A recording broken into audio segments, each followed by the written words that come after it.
Jasmine Crockett thought she had Elon cornered until he calmly said one sentence that stopped the entire hearing cold. There wasn't a seat left in the Rayburn House office building. Every corner of the chamber was filled, press badges dangling, interns whispering updates, phones silently recording the hearing. Hadn't even started yet, but the air was heavy with expectation. Outside, cable news vans lined the block, their anchors already live with teasers. Elon Musk set to testify today in front of the House Oversight Committee. One was saying the world's richest man under oath, defending free speech and corporate power on one of the most controversial platforms on the Internet X. Inside, Elon Musk sat alone at the witness table, no entourage, no legal team flanking him, just him, a glass of water and a stack of notes. He barely glanced at his black jacket. With simple, no flashy brand logo, no performance, he looked calm, focused, waiting. Representative Jasmine Crockett hadn't arrived yet, but her name had already been whispered around the room like a spark waiting for dry grass. She had a reputation, sharp, unapologetic, confrontational. And when it was announced she'd be leading one of the questioning segments, everyone knew things might get messy. C-SPAN had cut to commercial Twitter. While X was exploding with hashtags, had Musk under oath, hashtag Crockett vs. Musk, hashtag free speech test 10 minutes. Later, the chairman banged the gavel. This hearing will now come to order. Elon shifted slightly in his chair, but kept his eyes forward, his face unreadable. The chairman ran through formalities, thanking Musk for his appearance and reminding everyone that this was a discussion about government accountability and tech responsibility. That's when the door opened and Representative Crockett stepped in, hair done, power red, blazer expression locked, and she didn't look at Musk. She didn't need to. She knew the cameras were on. As she sat down, a junior staffer handed her a printed packet. She gave it a glance, but her eyes were already fixed on a man across the room. Musk watched her, too curious, not intimidated. As the opening statements dragged on, the tension started to grow. The chairman spoke about disinformation, government contracts, and the role of private tech in public life. But everyone in the room knew where this was headed. This wasn't just about algorithms or data transparency.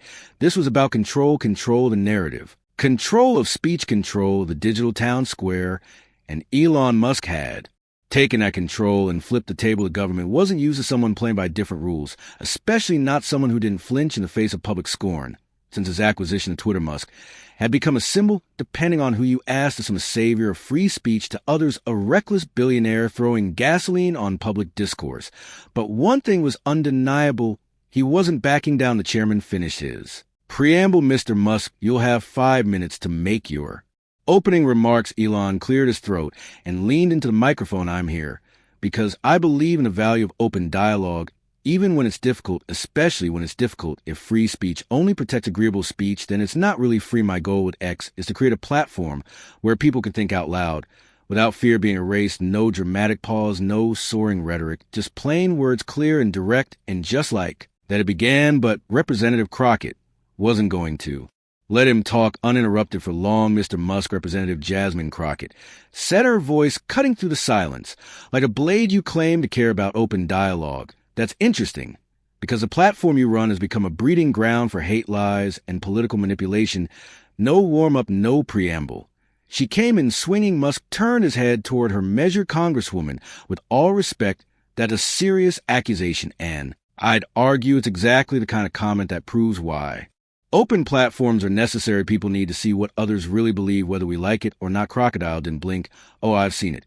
And you know what I see? I see white supremacists with check marks, conspiracy theorists boosted to the top of timelines, people threatening violence, who are allowed to stay online because according to you it's just free speech. Is that the vision? Is that your idea of progress? You look down for a beat, then back up. Calm progress is messy, so is freedom, but censorship that's neat and clean, right? Just hit delete on anything you don't agree with. Crockett leaned forward. You're twisting this. No one's asking you to delete people for having opinions. We're asking why you're actively promoting voices that endanger lives. Hate speech is not the same thing as free speech. Or do you not see the difference? There were murmurs in the room. A few heads turned. The hearing was being streamed in real time, and already clips were being snipped and circulated. Musk didn't raise his voice.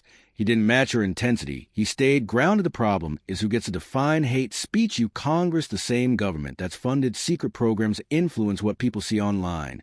Because if that's who decides, then we're no longer protecting democracy.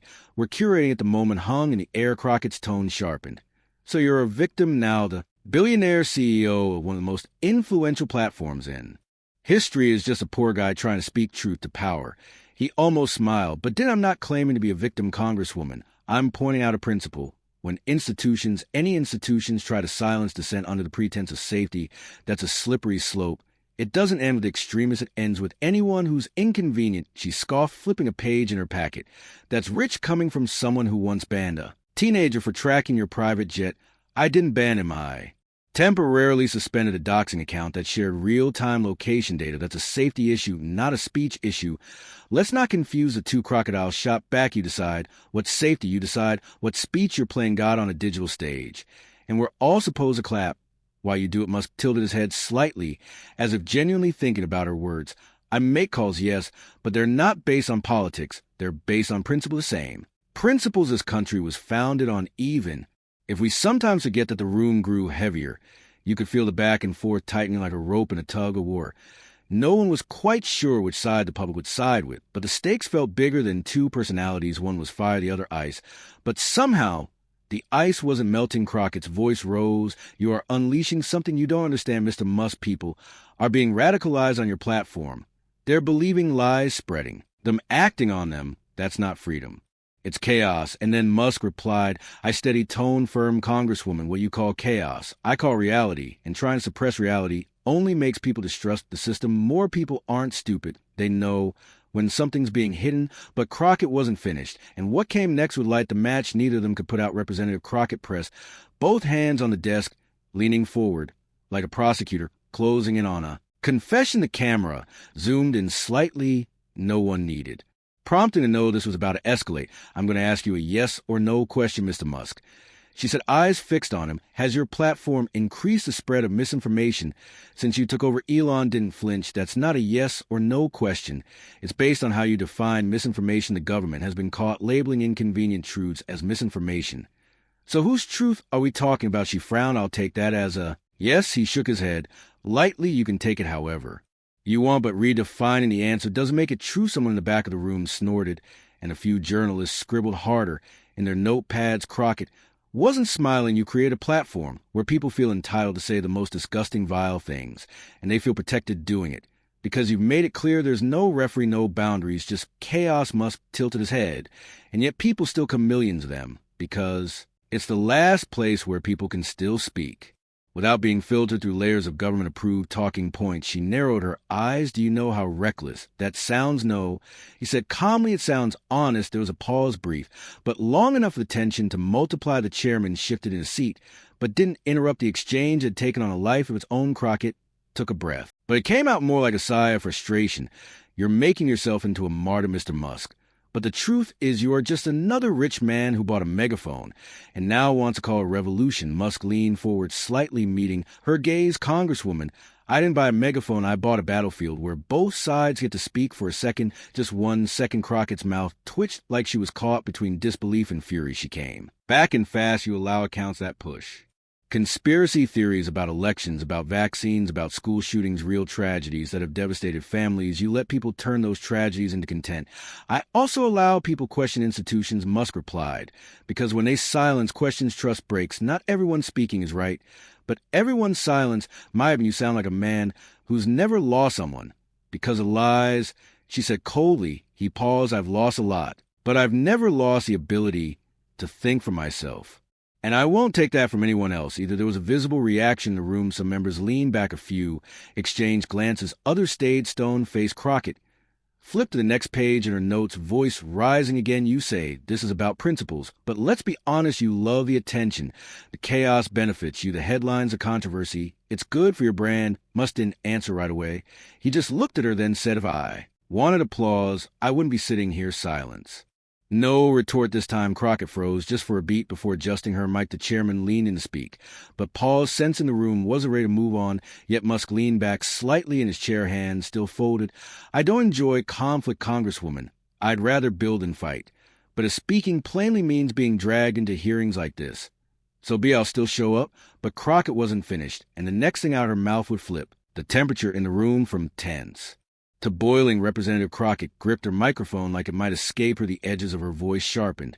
So let me get this straight. You're just a humble guy sitting in the chair of power telling everyone else how to interpret reality. Elon raised an eyebrow. No, I'm someone who built a platform and said, speak your mind. That's very different. She shook her head, almost laughing. You're playing semantics. Mr. Musk, you claim neutrality while your algorithms amplify the worst voices because outrage pays, doesn't I don't run the algorithms for outrage, he replied. I adjusted them to reduce manipulation. And as for the worst voices, the worst ones are the ones people try hardest to silence or turn mocking. That's poetic. Do you write these lines before bed? Or do they just come to you while dodging accountability? For the first time, Muse didn't answer right away. He just looked at her, then turned slightly, speaking into the mic with more weight than volume. Congresswoman, I don't think. It's hateful to let people speak. It's dangerous. When one side decides what acceptable to say, that's how freedom dies, not in a bang. But in silence, that line, not in a bang, but in silence, cut through the hearing like a snapped string the room. When still even Crockett blinked behind her, a few members of the committee shifted in their seats. One assistant lowered his pen, another looked up from her laptop, pausing mid-typing. It was subtle, but everyone felt the gravity shift. Crockett caught in that brief moment of stillness, tried to reclaim the air. Don't quote me drama, Mr. Musk. She snapped, this is a movie script. This is real life. People are dying from lies online. And you're sitting here quoting lines like a philosopher king. He didn't flinch. It's real life. And that's exactly why it matters when people are afraid to speak, even wrongly. They don't stop thinking, they just stop trusting. She slapped her hand against her stack of notes. You know who doesn't get to hide behind intellectual gymnastics? The families of shooting victims who see their kids turn into hashtag for clout the nurses harass. Because someone read one too many posts from your favorite free thinkers, you're giving cowards a megaphone. Elon replied, voice steady. No, I'm giving everyone a mirror. What they do with it, that's on them. The chairman raised his gavel to cut in. But Crock was already leaning forward again. You're hiding behind freedom because it's convenient. She said, but the truth is you don't care who gets hurt as long as you don't have to answer for it. You want to be the genius rebel who breaks the rules, but never takes a fall a beat past. Then Musk leaned into the mic, voice low with respect. It seems like your issue isn't with misinformation. It's with not being able to control the message anymore. That landed hard. The temperature in the room flipped instantly. Some gasped softly. Others sat back wide. It wasn't loud, but it was loud enough. Crockett stared at him, eyes burning. Excuse me. He didn't repeat it. He didn't need the silence that followed. Said everything. Crockett's voice rose an octave. So now I'm the enemy of free speech because I'm trying to stop people from spreading lies that get people killed. Is that it? I didn't say you were the enemy, Musk replied. I said you want control. And maybe, just maybe, people are tired being told what's safe to think. That was a point where decorum cracked. Crockett began speaking over him, voice raised, mic shaking. You're twisting everything. I say you're trying to sound clever while avoiding accountability. The chairman's gavel banged. Order, representative. Crockett. But she kept going. This man is gaslighting us all in real time and pretending it's noble. More banging. Congresswoman, this is a formal hearing. Musk stayed quiet. Nah. He simply looked ahead. The chaos playing out around his face didn't change. His breathing didn't shift. He didn't have to say anything else. The clip was already making its way around every social platform. And the public, they were watching every second. But outside the chamber, something even louder was building, and Musk was about to feel it in full by the time Elon Musk stepped outside the hearing room. The world had already made up its mind several times over the marble floors of the Capitol, echoed under his steps as aides trailed behind, peppering him with questions, and reporters tried to squeeze in one last angle. He didn't stop, didn't rush, either just walked like someone who knew this wasn't over, but wasn't afraid of what came next. Back inside the chamber, Representative Crockett was still seated, jaw tight, papers spread in front of her like they might explain why she didn't feel like she'd won. Outside the sidewalk buzzed with energy. A group of college students from Baltimore State had gathered behind barricades, phones out, waiting for a glimpse. Two held up hand-drawn signs. Free speech isn't optional, and platforms aren't publishers. A reporter from Des Moines shoved a mic forward.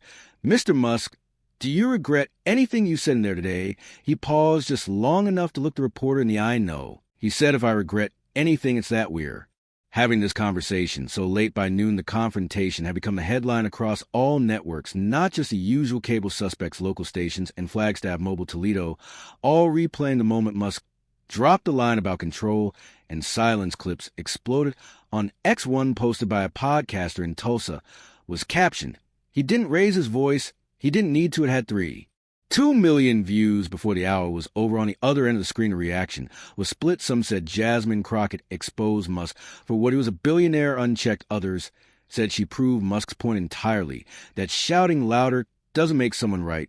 But what made the clip last was Musk's stillness, his refusal to take the bait. He hadn't tried to one-up her, he hadn't mocked her. He let her do the yelling, and he stayed planted. It unsettled people in different ways a segment on. Public radio out of Santa Fe brought on two media professors. One praised Crockett for holding power accountable. The other said if your opponent looks like a monk and you look like you're on fire, it doesn't matter how valid your points are. You've already lost a room. Meanwhile, back at the Tesla campus in Fremont, employees gathered in the break room, not because they were forced and not because it was mandatory, but because they were curious. A few chuckled at the memes flying across Slack channels. Others just watched in silence, nodding along when Musk defended the mirror effect of social media. He doesn't speak like a politician.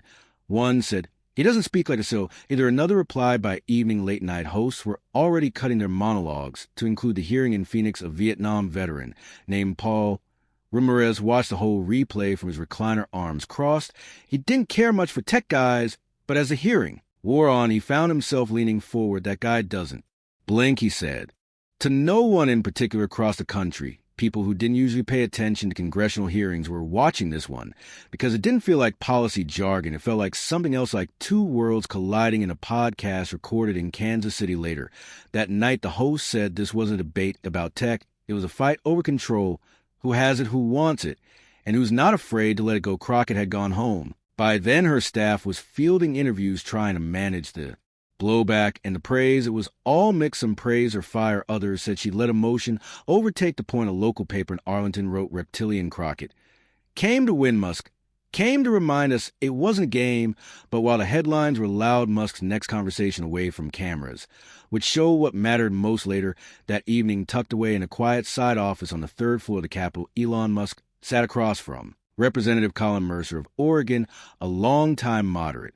Known more for his listening than his talking. No cameras, no microphones, just two chairs, a desk, and the last flickers of daylight fading to the blinds. Mercer poured 2 fingers of iced tea into a glass and slid across the desk that got heated. He said simply. Musk offered a faint smile, still composed. It usually does when a conversation's real. Mercer leaned back, studied him for a moment. You didn't blink. When she came at you, I don't take it personal. Musk replied, I know what this is. She's fighting for what she believes in, and so am I. Mercer nodded slowly. You don't think some of the stuff people say on your platform is dangerous? Oh, it's absolutely dangerous, Musk said. But so is silence. So is deciding who gets to speak based on whose feelings we want to protect. The moment we start filtering reality to make people comfortable, we lose the truth entirely. He took a sip of the tea. Mercer didn't say anything for a while. Then, you think the government's scared of the truth? I think some people are scared of losing control. And the truth has a funny way of stripping power from people who depend on illusion. There was a silence that felt earned. Elon walked over to the window and looked out at the city below. The lights were coming on Washington. Wasn't sleeping anytime soon, you know. He said, I didn't buy X to make friends. I didn't even buy it to make money. I bought it because the world needs places where people can argue, mess up, grow, not curated playgrounds, real places with real risk. Mercer let out a breath. You realize how rare it is to hear someone say that in this building. Musk glanced back. That's part of the problem. Outside, a security officer passed by the window sirens. Somewhere in the distance, Musk turned back toward the desk. This wasn't about me and Crockett. He said this was about whether we still believe people can handle the truth, or if we decided they needed spoon-fed, filtered, pre-approved. Mercer leaned forward. You think people can handle it? Not always. Musk said, but that's not the point. We don't get to gatekeep reality because it's inconvenient. That's the fast track to total control. Mercer nodded again, thoughtful, quiet, as Musk reached for his coat. Mercer added, one last thing, you know, she's going to be trending for days. Write that line you dropped. It's already on T-shirts. Musk shrugged. People remember simple truths. They don't need to be shouted. He paused at the door. The louder people get about protecting others from speech, the more I wonder, who are they really trying to protect and from what? And with that, he left the room. Down the hall, a cleaning crew was emptying trash bins. One of them looked up, startled for a moment, then nodded slightly when she realized who he was. Musk nodded back, not out of pride, just habit, and kept walking. No words, no press waiting, just a man walking away from chaos, like he had somewhere better to be, and maybe he did, because the thing is, truth doesn't always roar. Sometimes it just waits for the noise to die down, and when it does, it's still there. If there's anything to take from all of this, it's to stay calm, the noise, speak clearly even when it's hard, and never trade silence for comfort, not when the truth is on the line. Like what you heard, subscribe for more bold stories that cut through the noise. Thanks for watching.